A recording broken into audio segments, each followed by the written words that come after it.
కాంగ్రెస్ పాలనలో రైతులకు అన్ని అగచాట్లే. తాజాగా సూర్యాపేట జిల్లాలో అన్నదాతలు ఆందోళనకు దిగారు. వ్యవసాయానికి కోతలు లేని నిరంతర విద్యుత్ సరఫరా చేయాలని డిమాండ్ చేశారు. తుంగతుర్తి విద్యుత్ సబ్ స్టేషన్ ముందు బీఆర్ఎస్ శ్రేణులతో కలిసి రైతులు నిరసన వ్యక్తం చేశారు. వారం రోజులుగా నిరంతర విద్యుత్ కోతలతో రైతాంగం తీవ్ర ఇబ్బందులు పడుతోందని ఆగ్రహం వ్యక్తం చేశారు. విద్యుత్ కోతలతో మోటార్లు, ట్రాన్స్ఫార్మర్లు కాలిపోతున్నాయని ఆవేదన వ్యక్తం చేశారు. రిపేర్లు చేయించుకోలేక అప్పుల పాలవుతున్నామని రైతులు వాపోయారు.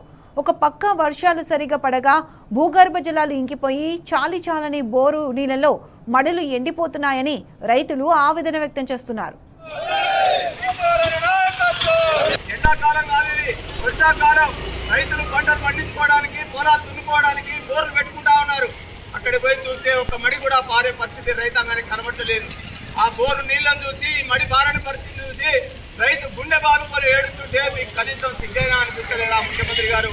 అక్కడ నిలబడే కాలువ నీళ్ళు ఏమని రైతులు అడిగితే రక్తం చల్లని పంటలు పండుతున్నాయని సిగ్గులేని మాటలు మాట్లాడుతున్నటువంటి ప్రభుత్వ పెద్దలకు డిమాండ్ చేస్తా ఉన్నాం. అయ్యా, మేము కూడా రైతులని చెప్పినాం కదా, ఒకసారి పంటలు కూడా ఈ ఒడ్డ నుంచి కొంత రక్తం నుంచి కదిలి పంటలు పడతాయేమో.